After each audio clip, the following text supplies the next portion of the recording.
This side, Joe, all good. All good indeed, which is what we like to hear. So yeah, there's been some big news going on in the world of football, hasn't there, recently? And I think we want to start off with a little trip, which a section we're going to call Euro Road Trip, and we're going to go with to Sweden and Mjallby. I hope I'm pronouncing that right. AIK becoming the champions of Sweden, a little village with only 1.5 thousand, well, less than that of a population. Uh, yeah, what do we think of that one? We'll go with you first, Seb. What do you think of them being the champions of Sweden, and how big of a shock is that? So I tried looking this up because I wasn't really sure, and I saw the umlaut, and Swedish is never intuitive. So apparently it's like Mjällby. Someone could correct us on that one. How much of a shock is it?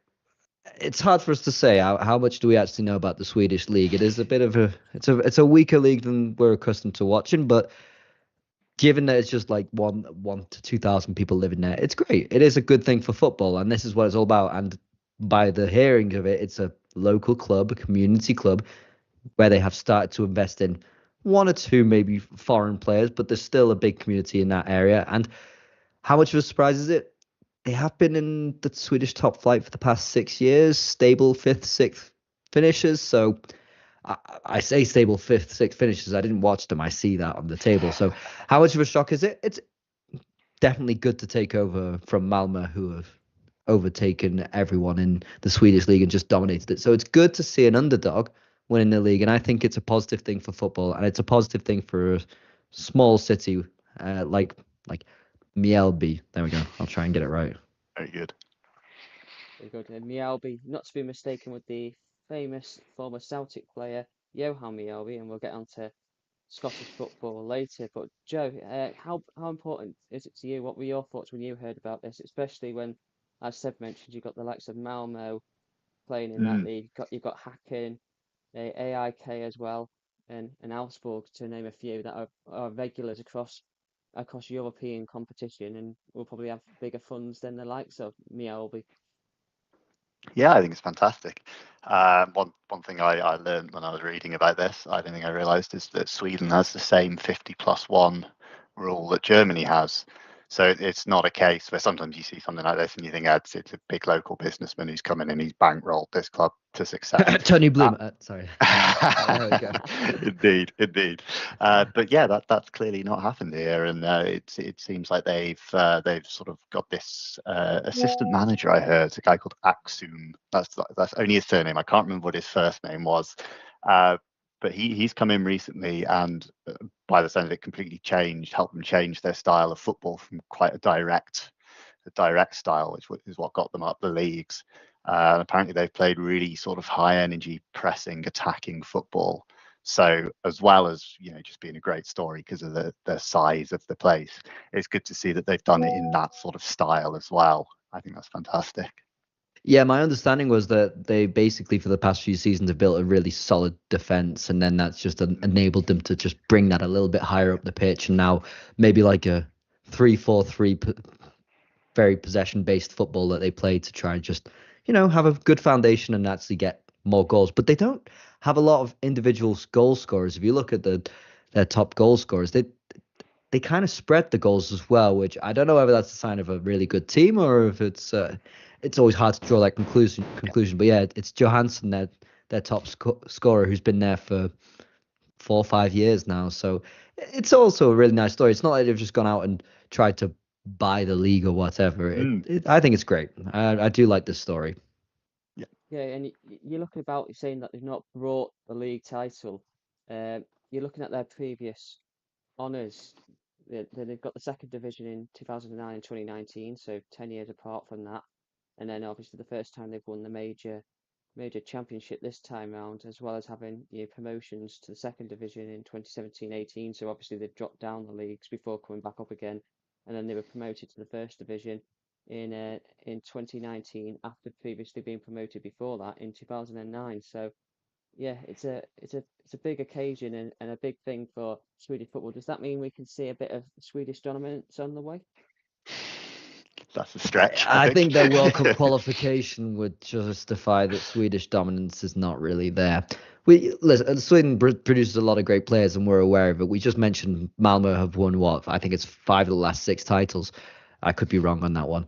And Malmo produced obviously Ibrahimovic, but the main thing for me here is that it encourages the 50+1 system. Though I mean that's all of Sweden, okay, but it also doesn't mean that the competition is dead because you can't get rich investors. That's the main takeaway I'll take from it. And yes, also the size of the city does not matter either. Where Swedish cities are smaller than we're accustomed to, but less than 2,000 is very small. It probably is not entitled to be called a city. So it's a positive thing for many elements of it. And there has been smart investment. You know, a lot of Swedish clubs tend to have a lot more Swedish national players than, say, in England, where you won't find that many English players. They've been a bit clever about it by buying a few foreigners and managing to build up a really good team. So I like it. I like the whole project, and we will see them in Europe next year, and we'd hope for a competitive team, but it's a bigger step up now, so remains to be seen. It's interesting because, sorry, I was going to say, I was thinking about when Graham Potter took over at Östersunds, were they not in the 3rd tier or something, and he took them up into Europe? So there's clearly scope for that sort of thing to happen in Sweden, maybe not to this extent, obviously winning the league, but and it's the stories we seek, we want to see that, like today, and I think we'd all crave that in bigger divisions in the top in Europe, like in the top 5 ones. We crave for a story like this of a really small town. Imagine if I don't know, Grimsby win the Premier League. That's the kind of magnitude we're talking about, and that's what we want to see. I'm bringing up Grimsby. I know I'm not even sure of the population. I should probably double check that. What I do know is small. a lot of fishing in Grimsby, and that's what there is in Sweden as well. So there is a connection there. So I'll give you that one. It's all intentional. It's all by design. But yeah, you touched on the 50, what's it, 50+1, did you say? Rule there, and I find that very key. I think it's a good thing that I like from German football, and I think it's something that has obviously worked well for Mjallby here. And do you think it's something that you'd like to see implemented in other leagues, especially like the Premier League, where you've got lots of foreign investment? I'm not sure I'd like. Sorry, I interrupted on this one. I'm not sure I'd like to see it because it's definitely forced other clubs' hands. In Germany, for instance, we see Bayern running away with the league now and running away with the financial power. I don't know whether it's good to have the 50+1 or if it's a bad thing for the competition. For the community, it's clear that it's a good thing to have a fan-owned club. Would it be good if we do that in, say, the Premier League or in La Liga? It's probably impossible. Once you've injected that big amount of cash, it's hard to go back and try and give it back to the fans. So I don't know whether it would be a good thing for the whole competition in general, but it's a good thing for communities. Yeah, I think I'd like to see it lower down in English football. Certainly at the level I follow Shrewsbury, so certainly at that level, I'd like to see it more. And I do think fan-owned clubs have had success at that level. I'm thinking of Exeter, for example, who are a steady League One club at this point. There's so many teams getting into financial trouble in League One, League Two, because it's just such a black hole you're throwing your money into.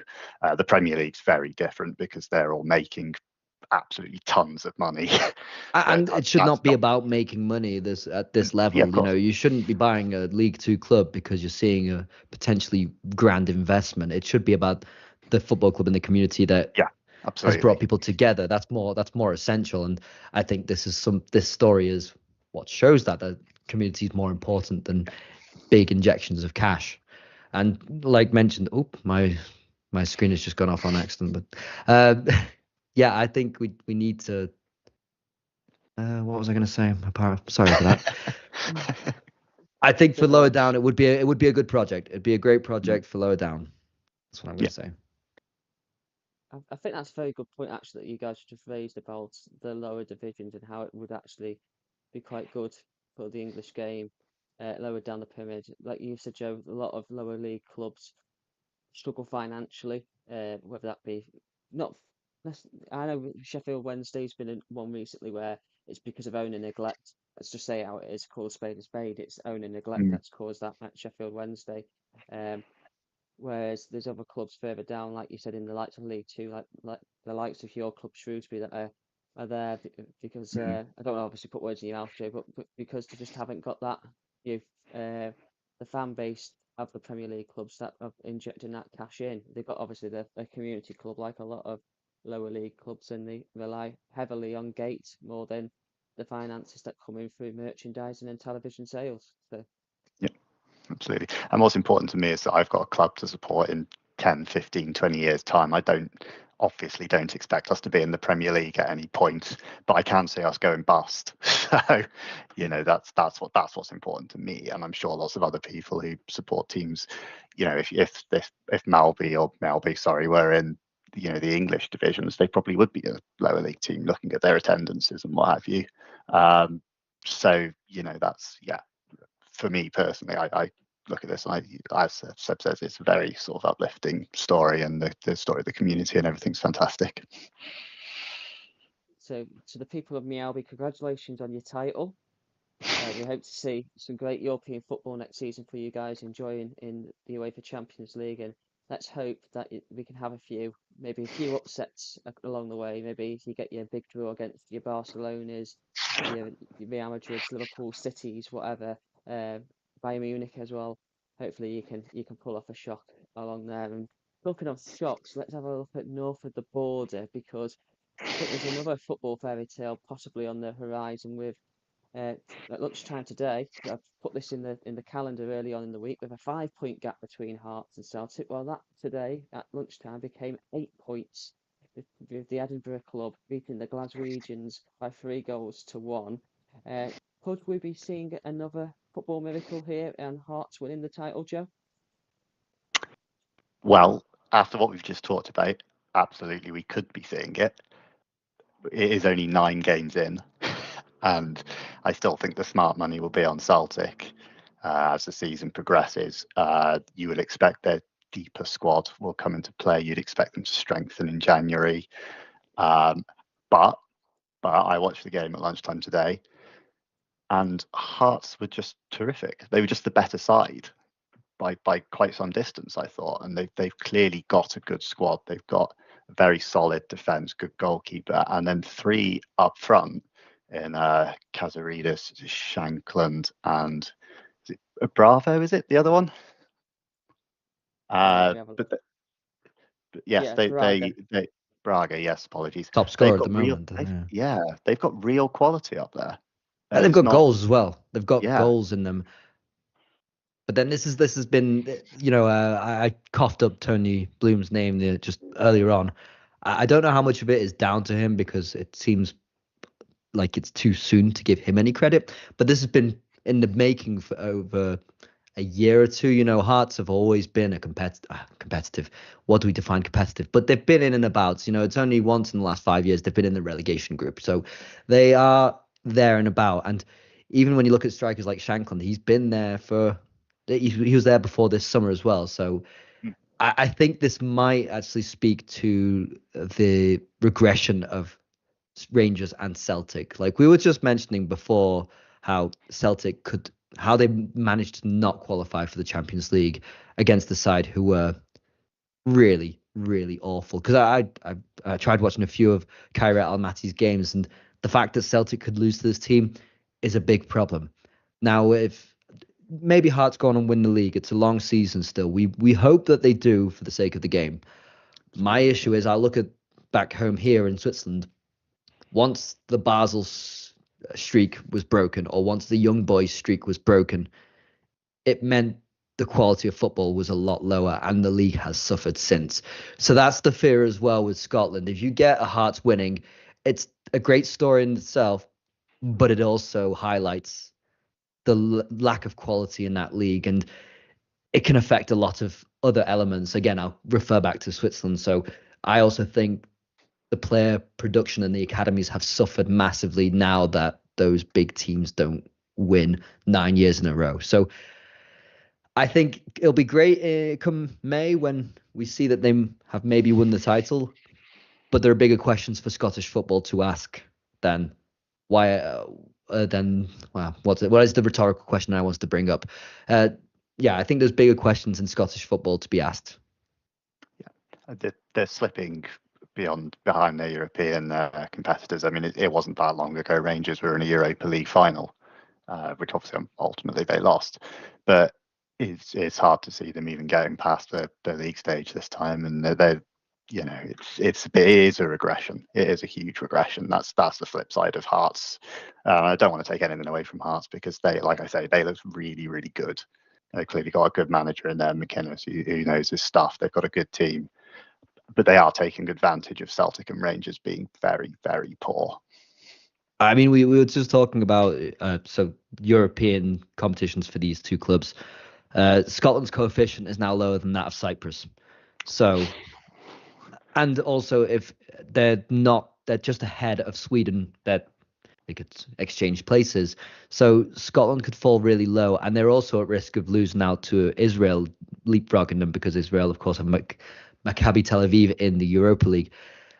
Scotland's coefficient could take a really big hit this year. So yeah, this Hearts, great story, and I do think Tony Bloom does exceptional work at the clubs that he invests in. Let's invest in, not fully owns, because he only has a stake in Hearts.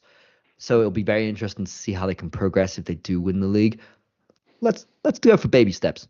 Let's get the Hearts winning the league first, and then we can talk about it later. But yeah, they look really good. They look miles better than the other competition yet, but it's a long season. Yeah, Let's absolutely. keep on the Hearts. Sorry, Joe. Let's keep it on the Hearts thing. It's interesting, and the investment. It's interesting to see how they've used a more analytical approach. Like some clubs that don't have the bigger, because obviously they haven't got the bigger budgets in Scotland as Celtic and Rangers. And I know if you compare Celtic and Rangers budgets to the English Premier League clubs, then obviously the English Premier League clubs dwarf that. You're talking about spending like 20 odd million in a window or whatever. Yeah, like in terms of Scotland, but I think it's interesting that they've looked at analytics. They've used the likes of a Football Manager database, which is something that you guys are very good at, and our friend Jamie Burgoyne absolutely loves. And that's how they've come across the likes of Braga and Kazidis. I'm probably butchering the names. I think I did earlier as well, so don't worry about it. So yeah, I think it's an interesting one. I think like you said, the investment from Tony Bloom has inflated their chances. But yeah, it wasn't that long ago that they won a Scottish Cup. So I think it's an interesting one. On the flip side, let's have a look at Celtic and Brendan Rodgers. It's got to be under massive pressure. He's blaming the board.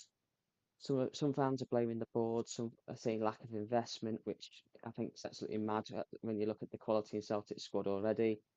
And then some are blaming Brendan Rodgers for his usual tactical ineptitude, as I would say biasly, as I was not his biggest fan when he was managing my team, Liverpool. So, Seb, what's your thoughts on Brendan Rodgers?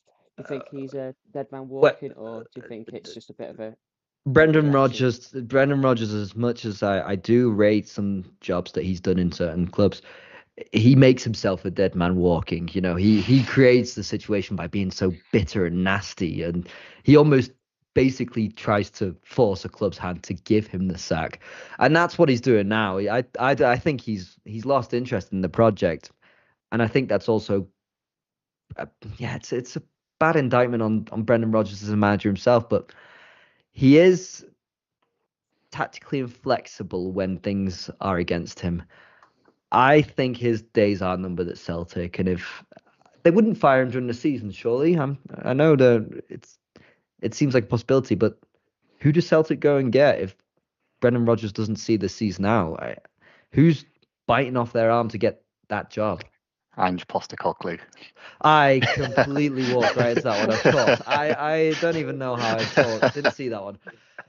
Thank you, Joe. That's the sort of thing we should be pointing out when I say some things. I just want to start as a side note. It's the same cycle, and that's the dangerous thing in football, going through the same cycles. You know, Well, that is what they did with Brendan Rodgers. They've gone back Exactly, for him, and yeah, it's gone very poorly. So, and it's why Rangers shouldn't have gone for Steven Gerrard. So how did I just pronounce the name? Steven Gerrard. Anyway. No, I think Brendan Rodgers is starting to really lower the caliber of club that he can manage, and I think even Celtic might now be a bit beyond him. I will say. Also, Joe.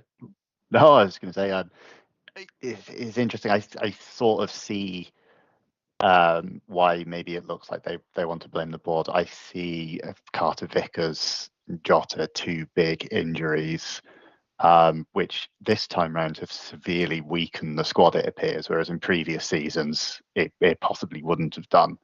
And it probably shouldn't do. They probably should still have the depth, but watching their attack today without Jota, really poor, really slow on the ball, no incisiveness, no ideas. And poor Dane Murray at the back, had an absolute shocker. So yeah, unfortunately, they just don't look like a good team at the moment. They don't have goals except for Nygren. If I can pronounce it right, then they're nowhere near the top of the table. They don't score enough. They've got, wasn't it? They drew 0-0 both times. Exactly. And if you're playing 9 games and scoring 12 goals, that's fine. But if you're conceding 8 on the back of that, then you're not going to win a title. Simple as that. They've got experienced title winners in the squad as well, haven't they? With Schmeichel, who's won it with Leicester City in England, and obviously he won the title with them last year. McGregor's been there, and Hatate for a while as well. So it's very strange. But Schmeichel was busy today. He's so it's not like it's all down to him. There's a systematic flaw in Celtic at the moment, and that's where these poor results are coming from. If you can't find a way to score a goal, but then you're not keeping goals out, then yeah, your experience counts for nothing. Yeah, and you need goals, and in the summer you go out and you sign Kelechi and Nacho. I do see why that's a problem. Yeah, I'm not sure about Iñárritu. Yeah, I found him a bit of a strange player. There's talent in there, but I think it's like down deep in it. You've got to really dig to find it. You don't want to have to rely on him. Exactly. I believe Iñárritu might be injured as well because he wasn't in the squad today, was he? No, that's I mean, just today, but yeah. The interesting thing, to go back to the point that you made about Brendan Rodgers being bored of the project, or appearing to be bored of the project, and looking for that to force the club's hand, isn't that a tactic from his mentor's playbook, Jose Mourinho? Just to put that out there. I think Brendan Rodgers is a lot more manipulative than we give him credit for. We've seen this in the documentaries. He's done it before. Yeah, if he's not happy, he's not going to walk. He's too proud a man to do that. But yeah, he will ruffle a few feathers. Mm. The funny thing is, we've got Jamie Davis in the comments below in this podcast saying that. Oh no. I know. He said he completely agrees with said that the Premiership is bad quality, and he thinks that Brendan Rodgers as well looks massively uninterested, and he's just waiting for the chop, basically. So yeah, I think in terms of Scotland, how big is it as well in the Scottish football that the old firm clubs aren't having the dominance as well? I know it's like sends ripples through the effect, the world of football, but how big of an impact do you think it has on Scotland itself? Because it's obviously we've seen dominance. It's always Celtic and Rangers competing for the title for years. I think Hearts haven't won the title since the 50s, or should I say top division titles since the 50s. And they've won a couple of second division titles in that time when they've dropped down and then come back up again. So how refreshing would it be, in your opinion, for that? I mean, it'd be big, bringing the league back to the capital. It's not gone there in a while, and that says a lot about Scottish football in general. That it's all just one city dominated. It'd surely have a big impact. I think financially as well, it could have a role as well. If you get a different league title, you can get more interest in the league. Less people will watch knowing that Celtic or Rangers will win the league one year. So there could be a lasting effect. It could also be, like I mentioned previously, just highlighting big flaws in the league itself. What's your thoughts from a Hibs persuasion, Joe? Well, my preference for Hibs is mostly because I manage them on Football Manager. So it's nothing, certainly nothing deep seated. I'm not sitting here seething that Hearts are doing well.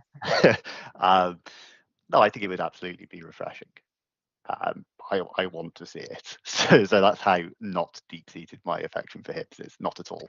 I like the song they sing before the matches. I like the proclaimers, but I don't. Yes, it would be refreshing. I'm skeptical that it would really change Scottish football that much.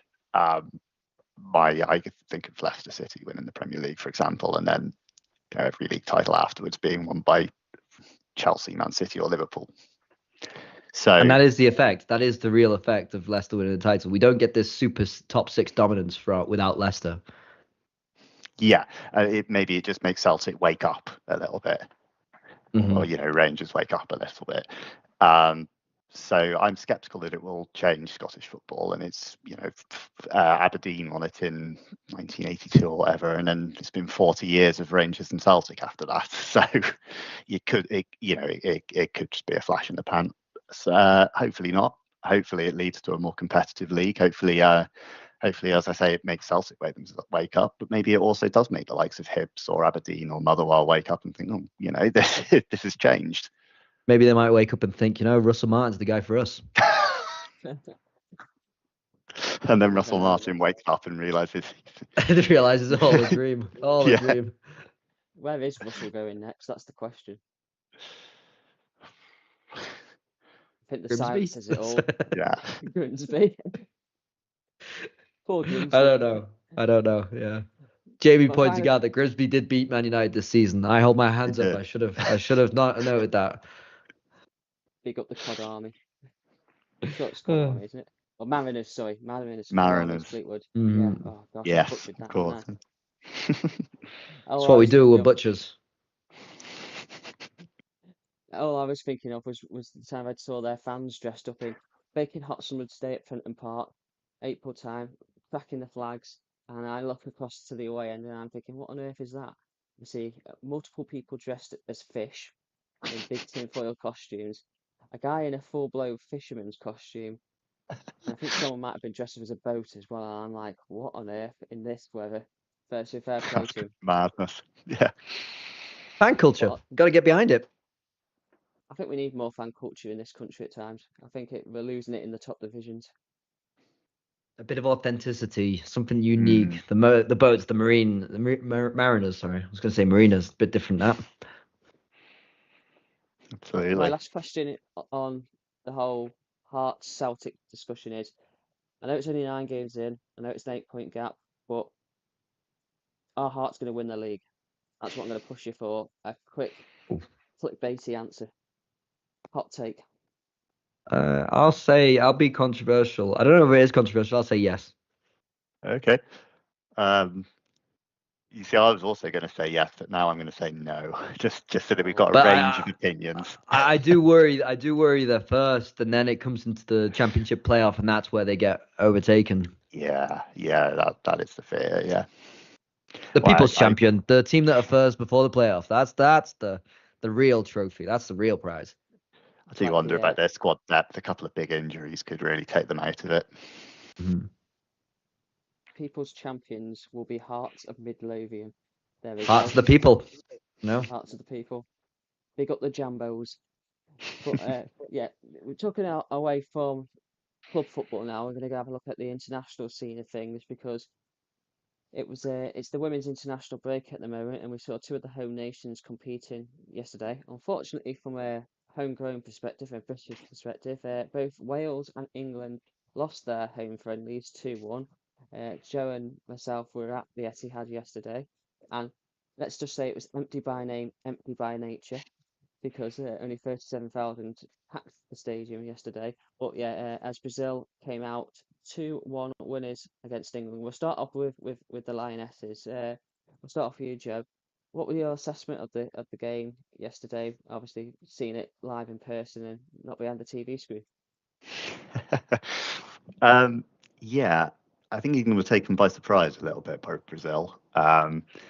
Maybe still a little hungover from the Euros. I think Brazil's physicality surprised them a little bit, surprised me a little bit, for it was a friendly. But yeah, unfortunately, in the first 20 minutes, especially, England made the same mistake 3 times. The first time, Brazil missed a one-on-one. The next 2 times they scored.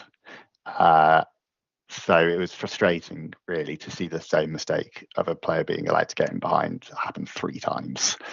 Obviously, once Brazil's centre half got sent off, I actually thought Brazil were terrific.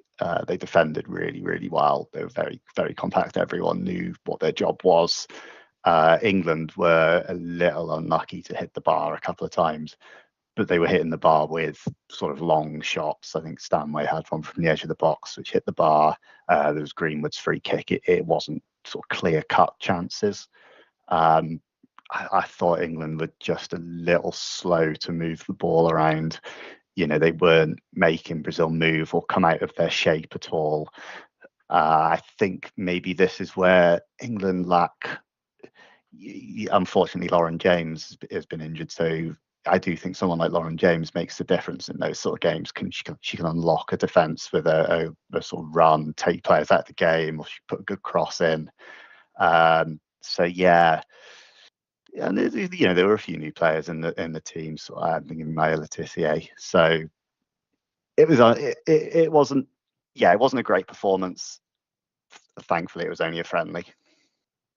It was only a friendly. Seb, do you think after the high of the Euros win, obviously winning it for the second consecutive tournament, and obviously we had the World Cup final a few years ago, do you think this drop off is expected from the Lionesses, especially like Joe said with the injuries to the likes of James Williamson and Hannah Hampton?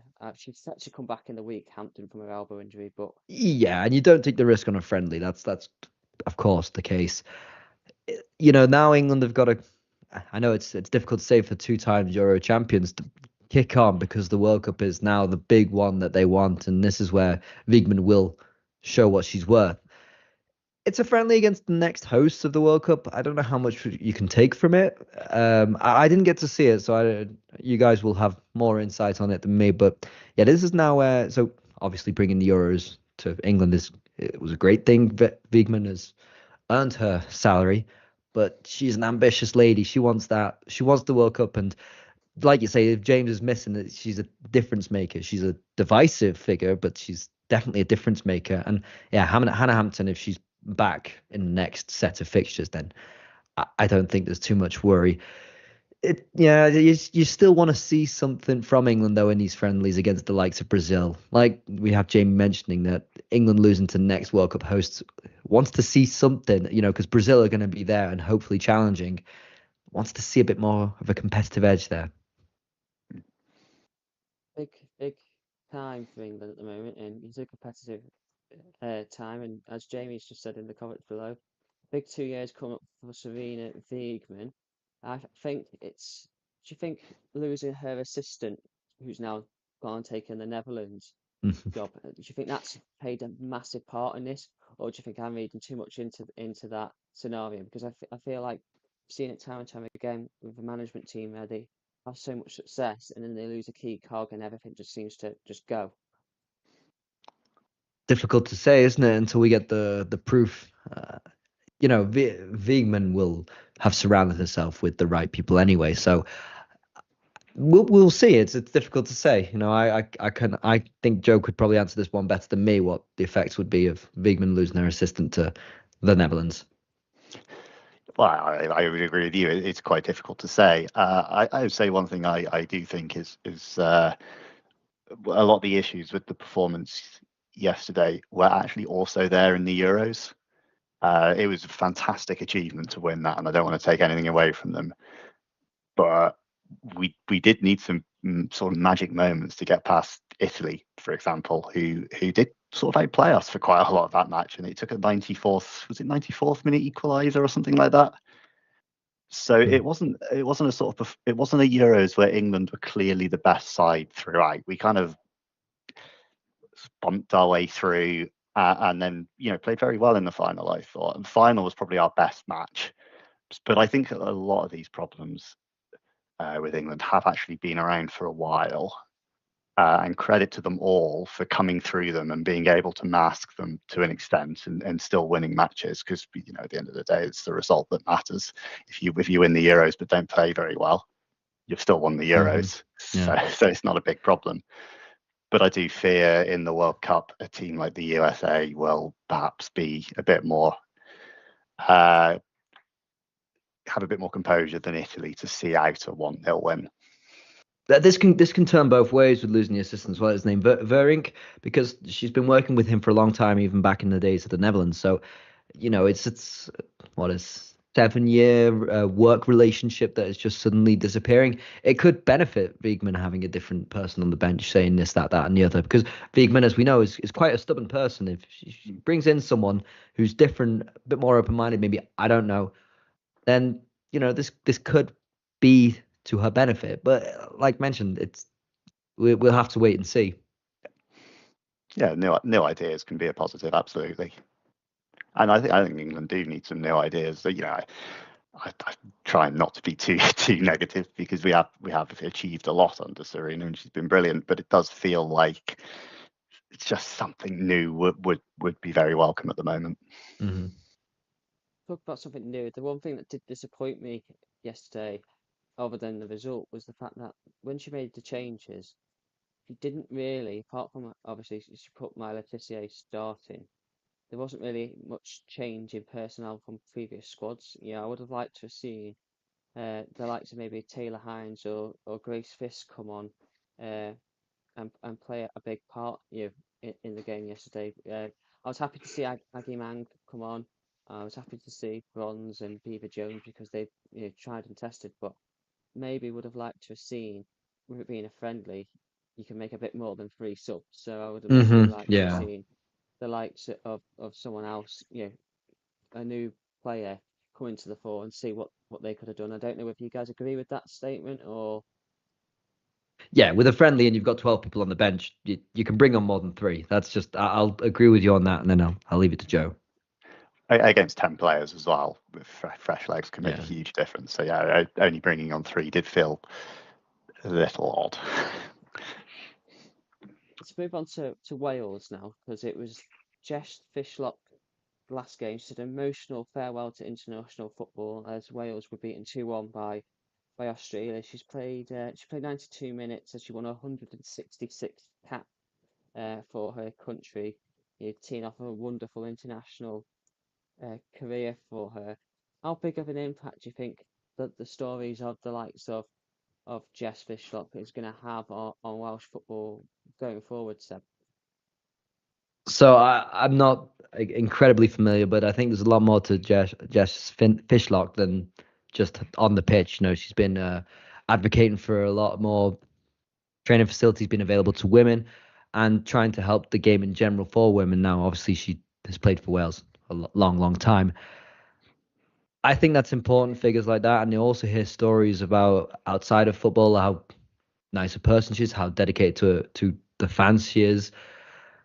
I think people like that we can celebrate, and that's all I can add, unfortunately, at the moment. I'm not too familiar with her, but yes, I think it's a very positive story. We can celebrate such a player. What's your take on this, Joe? Yeah, I completely agree with Seb. I read something earlier that in her first appearance for Wales, there were 100 people in the stands, and in her last one, there were 11,000 people in the stands.